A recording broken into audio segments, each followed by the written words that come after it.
ఇప్పటికే 10 గ్రామాల్లో మొత్తం ఈ నియోజకవర్గంలో అన్ని కూడా పనులన్నీ పూర్తి చేశారు. మొత్తం ఇన్ఫ్రాస్ట్రక్చర్ అంతా పూర్తి చేశారు. ఇప్పుడే కలెక్టర్ గారు చెప్పిన నెక్స్ట్ లెవెల్ ఆదాయాన్ని పెంచేదానికి ముందుకు పోతున్నారు. ఒక పక్క సంక్షేమ కార్యక్రమాలు, పెన్షన్ ఇచ్చాం, బియ్యం ఇస్తున్నాం, ఇంకో పక్కన బీమా ఇచ్చాం, పెళ్లి కానుక ఇచ్చాం, 100 యూనిట్ల కరెంటు ఉచితంగా ఇచ్చాం, పిల్లల చదువుకు స్కాలర్షిప్లు ఇచ్చాం. అదే మరి అనేక సంక్షేమ కార్యక్రమాలకు నాంది పలికాం. కడాన అన్నా క్యాంటీన్ కూడా పెట్టి దేశంలోనే కాదు ప్రపంచంలో ఎక్కడా లేని విధంగా అన్నా క్యాంటీన్లో నాణ్యమైన భోజనం ఈ పేదవాళ్లకు పెట్టామంటే అదే మీ మీద ఉండే కమిట్మెంట్. ఇలాంటి అనేక కార్యక్రమాలతో ముందుకు పోయాం. ఈ సమయంలో నేను మిమ్మల్ని ఒకటి అడుగుతున్నాం, ఇంకొక లెవెల్కు మనం ముందుకు పోవాలి. ప్రతి ఒక్కరికి పని చేసే ఆలోచన ఉండాలి. ఎప్పుడు కూడా ఉక్కు కూడా పని లేకపోతే అది తుప్పుపడుతుంది. మనిషి కూడా అంతే. పని ఉంటే సవాళ్లు ఉంటాయి. ప్రతిరోజు ఆలోచన ఉంటుంది. మైండ్ అలర్ట్గా ఉంటుంది. మైండ్ అలర్ట్గా ఉంటే బాడీ కూడా అలర్ట్గా ఉంటుంది. సోమరిపోతులు చూడండి, తిరుగుతూ ఉంటారు. ఏ పని చేయకపోతే వాళ్ళ ఆరోగ్యం కూడా బాగుండదు, అన్ని వ్యసనాలు వస్తాయి. కష్టపడేవాడు కనీసం ఫ్యామిలీ లైఫ్ పెట్టుకోవచ్చు, అదే మరి కొంత వ్యక్తిగత జీవితాన్ని పెట్టుకోవచ్చు. మిగిలిన టైంలో మీరు పనిచేస్తే, ఏ వయసులో ఉన్న పనిచేస్తే దానివల్ల మీ ఆరోగ్యం బాగుపడుతుంది. ఇటీవల నేను చూశాను, 100 సంవత్సరాల ముసలమ్మ చదువుతో డిగ్రీలు సంపాదిస్తూ ఉంది. అది కూడా ఒక పని. ఆ విషయం మీరు గుర్తుపెట్టుకోవాలి. అంటే ఆ చదువు కోసం కాన్సన్ట్రేషన్ చేయడం, ఫోకస్ చేయడం, కొత్త విషయాలు నేర్చుకోవడం, ఇది నిరంతరం జరగవలసిన ప్రక్రియ అని చెప్పి కూడా నేను మీకు తెలియజేస్తున్నా. మీరందరూ ఒకటి గుర్తుపెట్టుకోవాలి. ఇప్పుడే స్మార్ట్ ఫోన్ విషయం చెప్పాను. మీ ఊర్లో చెత్త అంతా కూడా మీ ఇంటికి వచ్చి కలెక్ట్ చేస్తున్నాం. కడాన పశువుల పేడ కూడా ఊబరైజేషన్లో డిపార్ట్మెంటే వచ్చి తీసుకెళ్లి మళ్ళీ కాంపోస్ట్లో కాంపోస్ట్ తయారు చేసి మళ్ళీ మీ పొలానికి పంపిస్తున్నాం. దానికి కూడా మీకు పని లేదు. గోకులం కట్టాం. చిన్న గోకులాలు 2 ఆవులకు కానీ 4 ఆవులకు కానీ, పెద్ద పెద్ద కూడా 20-30 కట్టి ఒక సామూహిక గోకులాలు కట్టి డాక్రా సంఘాలు మెయింటైన్ చేసే విధంగా కూడా తీసుకొచ్చాం. అదే మరి గడ్డి కానీ, సైలేజ్ కానీ, టీఎంఆర్ కానీ, కాన్సన్ట్రేట్ ఫీడ్ కానీ 50% సబ్సిడీతో మీకు ఇస్తున్నాం. అంటే నేను టెక్నాలజీ ఉపయోగించి మీకు ఇబ్బంది లేకుండా ఆదాయం వచ్చే మార్గం ఏమేమి ఉన్నాయో ఇవన్నీ చేస్తున్నాను. ఇంకొక పక్క మీరు గుర్తుపెట్టుకోవాలి, రాబోయే రోజుల్లో కరెంట్ అంతా కూడా సోలార్తో వస్తుంది, సన్లైట్తో వస్తుంది. మన రాష్ట్రమే సన్ రైజ్ ఆంధ్రప్రదేశ్. ఎందుకు పెట్టానో ఆ రోజు నాకు తెలియదు, కానీ ఆ పేరు చాలా బాగా కలిసి వస్తూ ఉంది. తూర్పు ప్రాంతాన్ని ఉన్నాం, దేశంలో మధ్యలో ఉన్నాం కాబట్టి సన్ రైజ్ ఆంధ్రప్రదేశ్ పెట్టాలని పెడితే ఈరోజు ఆ సూర్యుడే మొత్తం కరెంట్ అంతా మనకిచ్చే పరిస్థితి వస్తున్నారంటే మీరు ఒక్కసారి ఆలోచించుకుంటే ఎంత ఉదాత్తమైన కార్యక్రమం చూసుకునే అవకాశం ఉంది. ఒకప్పుడు 14 రూపాయలు యూనిట్ కరెంటు ఇటీవల బాగా తగ్గింది. 2014లో 6 రూపాయల 50 పైసలు, ఈరోజు 2 రూపాయల 70 నుంచి 3 రూపాయలకు వచ్చేసింది. అందుకే నేను ఒక మాట చెప్పాను, భవిష్యత్తులో కరెంటు ఛార్జీలు పెంచమని చెప్పిన ఏకైక ప్రభుత్వం మన ప్రభుత్వం అని చెప్పి కూడా నేను మీ అందరికీ తెలియజేస్తున్నా. అంటే రేపు రాబోయే రోజుల్లో అన్ని వాహనాలు, మీ స్కూటర్లు, మీ సైకిళ్ళు, మీ ఆటోలు, లేకుంటే మీ కార్లు అన్నీ కూడా ఎలక్ట్రికల్ కార్సే వస్తాయి. ఒకసారి ఎలక్ట్రికల్ కార్స్ వస్తే పెట్రోల్ వాడకం తగ్గిపోతే కాలుష్యం ఉండదు, రోడ్లు బాగా వేస్తాం, దుమ్ముండదు. ఇంకో పక్క సౌండ్ పొల్యూషన్ కూడా కంట్రోల్ చేయాలనుకుంటున్నాం. ఇవన్నీ కంట్రోల్ చేస్తే చాలా వరకు మీకు ఆనందదాయకంగా ఉంటుంది. ఇంకో పక్క చెట్లు ఎక్కువ పెడతాం, కార్బన్ డయాక్సైడ్ లెవెల్ తగ్గిస్తాం, ఆక్సిజన్ పెంచుతాం. ఆక్సిజన్ పెరిగితే మీ ఆరోగ్యం బాగుంటుంది, ఎనర్జీ లెవెల్స్ పెరుగుతాయి. ఈ అనారోగ్య సమస్యలన్నీ కూడా వచ్చే పరిస్థితి లేదు. దీనికి తోడు ఈరోజు నేను ఆలోచించేది ఒక మెరుగైనటువంటి ప్రకృతి సేద్యానికి వెళ్తున్నాం. మొన్నే ప్యారిస్ లో మనకు అవార్డు ఇచ్చారు. దేశంలో ఎవ్వరూ లేరు, మనమే ఉన్నాం. ప్రపంచంలో కూడా ఎవరూ లేరు. ఎరువు వేయకుండా ఇంకో పక్క తెగుళ్ళు రాకుండా వచ్చినా దానికి ఏమాత్రం కూడా ఈ యొక్క మందులు ఏవైతే ఉన్నాయో అవి తగ్గించి, తెగుళ్ళు కొట్టే మందులు తగ్గించి మనం కెమికల్ ఫెర్టిలైజర్స్ కానీ కెమికల్ పెస్టిసైడ్స్ లేకుండా వ్యవసాయం చేయబోతున్నాం. ఆ ఫుడ్ కానీ మీరు తింటే మీ రోగాలు కూడా దూరంగా ఉంటాయి. నేను అందుకే ఒక మాట వాడాను, మోస్ట్ లివబుల్ స్టాండర్డ్స్ అని. అవేంటంటే మంచి నీళ్లు, మంచి గాలి, మంచి తిండి, కరెంటు, కమ్యూనికేషన్, రోడ్లు ఇవన్నీ వస్తే మన రాష్ట్రం నెంబర్ 1 రాష్ట్రం ఇండియాలోనే కాదు ప్రపంచంలోనే ఒక నమూనాగా తయారు చేయాలని, బ్రహ్మాండ రాష్ట్రంగా తయారు చేయాలనేది నా ఆకాంక్ష. ఇది అసాధ్యం కాదు, ఇది సాధ్యం. చేస్తామని పునాదిపాడులో మీరంతా కూడా గట్టిగా చప్పట్లు కొట్టి హర్షాన్ని, అభినందనని తెలియజేయాల్సిన అవసరం ఉంది. ఇవి జరిగితే సహజ వనరులన్నీ మనం కాపాడుకున్నట్టు అవుతుంది. సహజ వనరుల్లో గాలి ఉంది, నీళ్లున్నాయి, మైన్స్ ఉన్నాయి. అదే మరిగా ఏదైతే కెమికల్స్ వాడకం బాగా తగ్గించాల్సిన అవసరం ఉంది. ఇక్కడ జిల్లాకు వచ్చినప్పుడు నేను చూశాను, జీవీఏలో నెంబర్ 1, జీడీపీలో నెంబర్ 1, తలసరి ఆదాయంలో నెంబర్ 1, ఆక్వా కల్చర్లో నెంబర్ 1, ట్రాన్స్పోర్ట్ కోల్డ్ స్టోరేజ్లో నెంబర్ 1, అనీమియా రైతు జిల్లాగా నెంబర్ 1.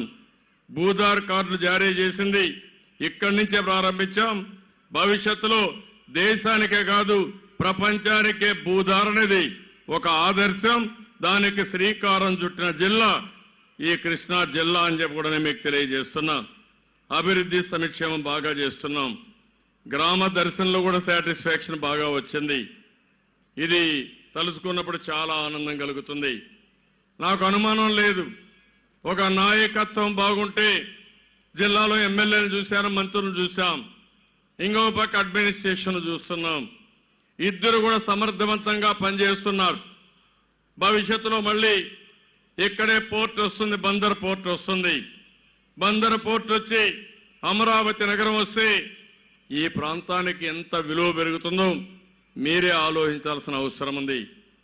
ఇక్కడ కూడా ఈ గ్రామంలో పునాదిపాడులో మీరు చూస్తే ప్రతి ఇంటికి కరెంట్ ఇచ్చాం, గ్యాస్ ఇచ్చాం, పక్కా రోడ్లు వేసాం. 10,000 రూపాయల ఆదాయం అందరికి వచ్చే పరిస్థితి వచ్చింది. అంగన్వాడీలో అర్హులందరి పిల్లలకు పెడుతున్నాం. అన్ని పాఠశాలలు మౌలిక సదుపాయాలు క్రియేట్ చేశారు. శిశు మరణాలు, మాతృ మరణాలు 0కు వచ్చాయి. ODF ప్లస్ గ్రామంగా పెట్టారు. అదే మరి SWPC ఏదైతే సాలిడ్ వేస్ట్ మేనేజ్మెంట్ కోసం షెడ్ కూడా చేశారు, కాంపోస్ట్ షెడ్ చేశారు. పచ్చదనం 100%కి వెళ్ళారు. ఇంకో పక్కన ఈ గ్రామం అయితే 100% 18-19లో డ్రైనేజ్ నిర్మాణం సాధించాలని 0.85 కిలోమీటర్లు సీసీ రోడ్డు ఉంది, దీన్ని కూడా పూర్తి చేయాలని, ప్రతి ఇంటికి కొళాయి కనెక్షన్ ఏర్పాటు చేసి 70 LPCD నీళ్లు ఇవ్వాలని, ఇంకో పక్కన ఇప్పటికే మీరు చూస్తే LED బల్బులు 1 నెలలో ఇంకా కాలేదు, నెలలో ఇది పూర్తవుతాయి. ఫైబర్ గ్రిడ్ ద్వారా ప్రతి ఒక్క ఇంటికి 15 Mbps కూడా కనెక్టివిటీ ఇస్తున్నాం. అంటే ఇవన్నీ వచ్చిన తర్వాత మౌలిక సదుపాయాలుండి, సంక్షేమ కార్యక్రమాలుండి, మన ఊరిలో ఉండే వనరులు మనం సమర్థవంతంగా ఉపయోగించుకుంటే ఎంత ఆనందంగా ఉంటుందో ఒక్కసారి మీరు ఆలోచించాల్సిన అవసరం ఉంది. ఒక్క పట్టిసీమ వల్ల లాభం 4 ఏళ్లలో 3 ఏళ్లలో 44,000 కోట్ల రూపాయలు. ఇది సంపద సృష్టించే కార్యక్రమానికి నాంది పలికినటువంటి విధానం అని చెప్పి కూడా నేను మీకు తెలియజేస్తున్నా. ఈరోజు జిల్లాలో మీరు చూస్తే 1,00,000 మందికి 7,000 కోట్ల రూపాయలు విలువ చేసే భూముల్ని అవుట్ సైడ్ పట్టాలు ఇస్తున్నారు. ఇంకో పక్క కండిషనల్ పట్టాలైతే 19,842 మందికి GOMS నెంబర్ 575 ప్రకారం 4,000 కోట్ల రూపాయలు విలువ చేసే భూమి ఇస్తున్నాం. బ్యాంకు లింకేజ్ కింద 200 కోట్ల రూపాయలు ఈ రోజే లాంచ్ చేసే పరిస్థితికి వచ్చాం. అంటే మీరు గుర్తుపెట్టుకోవాలి, ఎక్కడన్నా పెండింగ్ ఇష్యూస్ ఉంటే, ఎన్నో సంవత్సరాలుగా ఉంటే అవన్నీ కూడా ఎక్కడికక్కడ నేను స్ట్రీమ్ లైన్ చేస్తున్నాను. ఇంకో పక్క హామీ ఇస్తున్నా, వైఎస్ఆర్ కాంగ్రెస్ నాయకులు కానీ మిగిలిన వాళ్ళు కానీ ప్రచారం చేస్తూ ఉంటారు.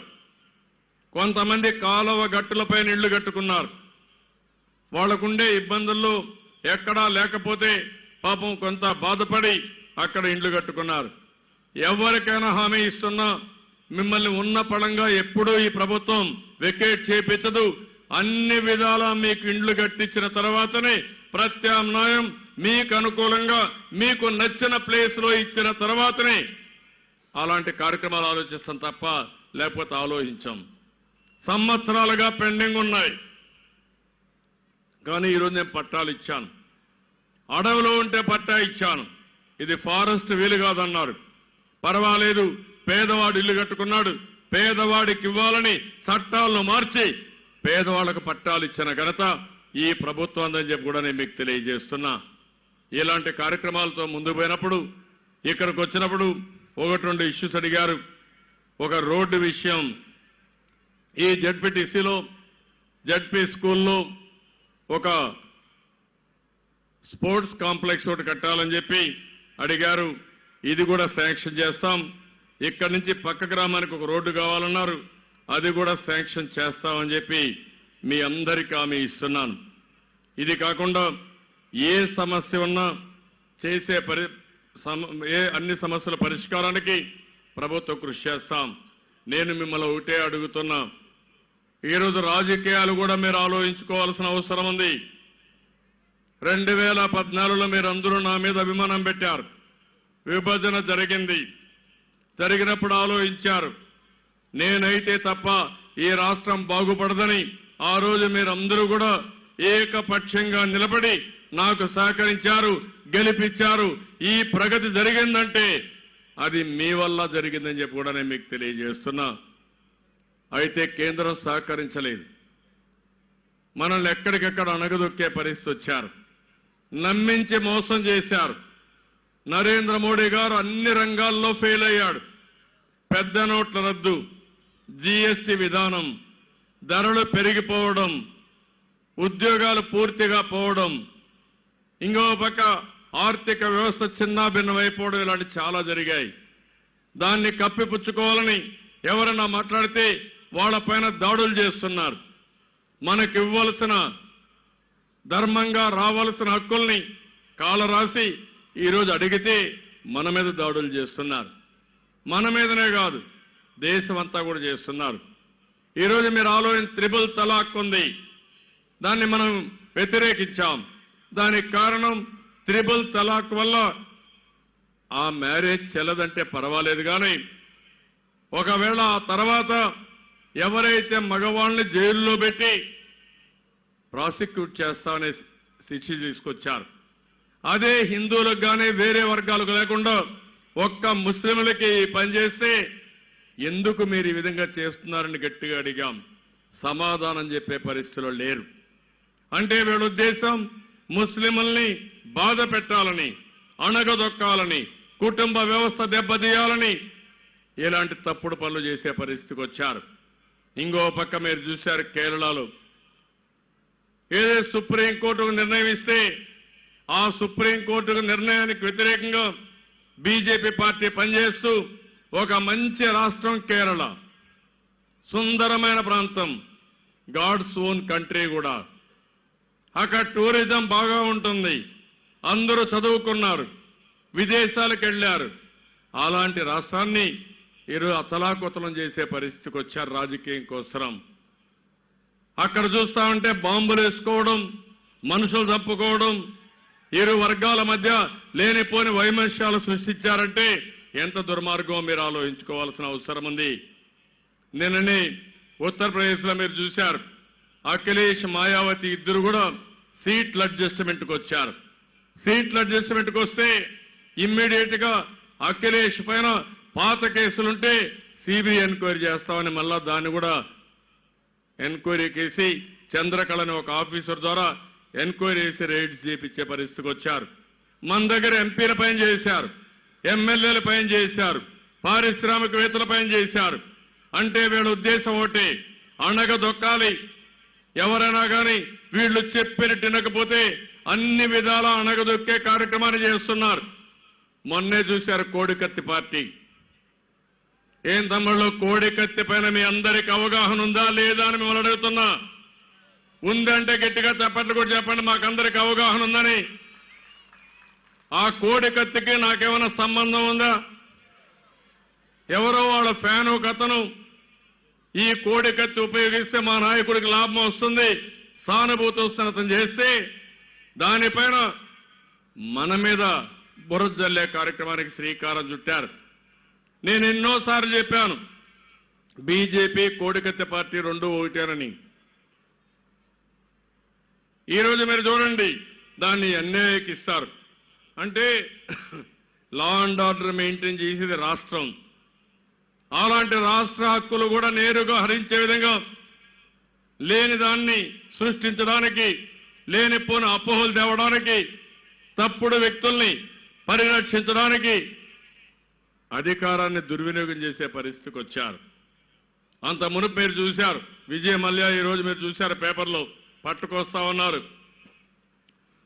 బ్యాంకులు మోసం చేసిన వ్యక్తులందరూ వెళ్ళిపోయారు విదేశాలకి, వాళ్ళని ఏమీ చేయలేదు. ఇప్పుడు మళ్ళా పట్టుకొస్తానని మాట్లాడుతున్నారు. రాఫెల్ ఉంది, రాఫెల్లో ఏం జరిగిందో మీరే చూశారు. యుద్ధ విమానాల్లో కూడా అవినీతి. ఈరోజు నరేంద్ర మోడీ గారు కానీ అమిత్ షా కానీ ఈ దేశాన్ని భ్రష్టు పట్టించడానికి అన్ని విధాల ప్రయత్నం చేస్తున్నారు. అదే ప్రయోగం మన రాష్ట్రం మీద చేశారు. నేనేమడిగాను, మీరు తప్పు చేశారు, మా హక్కుని కాలు రాస్తున్నారు, విభజన చట్టాన్ని అమలు చేయండి, ప్రత్యేక హోదా ఇవ్వండి, పోలవరానికి నిధులిమ్మని నేను అడిగితే ఇవ్వమంటే మనం పోరాటానికి సిద్ధమయ్యాం. మన ఎంపీల్ని సస్పెండ్ చేశారు మొన్నే. ఇంకో పక్క ఢిల్లీ నడివీధుల్లో మన వాళ్ళు పోయి అడిగితే చితకబాదారు.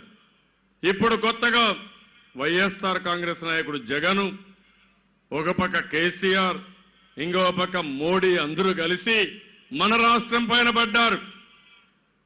మన రాష్ట్రాన్ని భ్రష్టు పట్టించాలని వీళ్ళు అనుకున్నారు. అభివృద్ధిని ఆపాలనుకున్నారు. నిధులు ఇవ్వలేదు. కానీ నేను ఒకటే ఆలోచించాను, ఎవరు ఎన్ని ప్రయత్నాలు చేసినా ఇక్కడ మీకు అన్యాయం జరగకూడదని రాత్రింబగుళ్ళు పనిచేసి ఏ ఒక్కరికి ఇబ్బంది లేకుండా అన్ని కార్యక్రమాలు చేశాం. అయితే వీళ్ళు ఇప్పుడు అది కూడా భరించలేక నేరుగా ఎదురుదాడి చేస్తున్నారు, అడ్డంకులు సృష్టిస్తున్నారు. అందుకే ఈ జన్మభూమిలో మీరు కూడా చర్చలు చేయాల్సిన అవసరం ఉంది.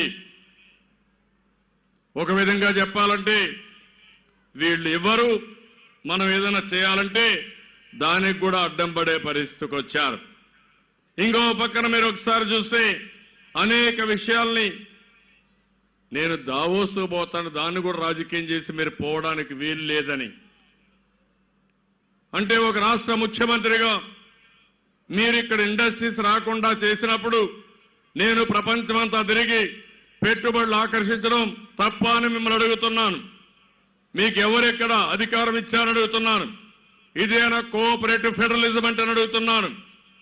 ఈ రోజు రాష్ట్రం ఒక ప్రభుత్వం, కేంద్రం ఒక ప్రభుత్వం, ఇద్దరికి హక్కులున్నాయి, ఇద్దరికి బాధ్యతలున్నాయి, ఇద్దరు కలిసి పనిచేసుకోవాలి తప్ప రాష్ట్రాలంటే చిన్న చూపు చూడడం చాలా దుర్మార్గం.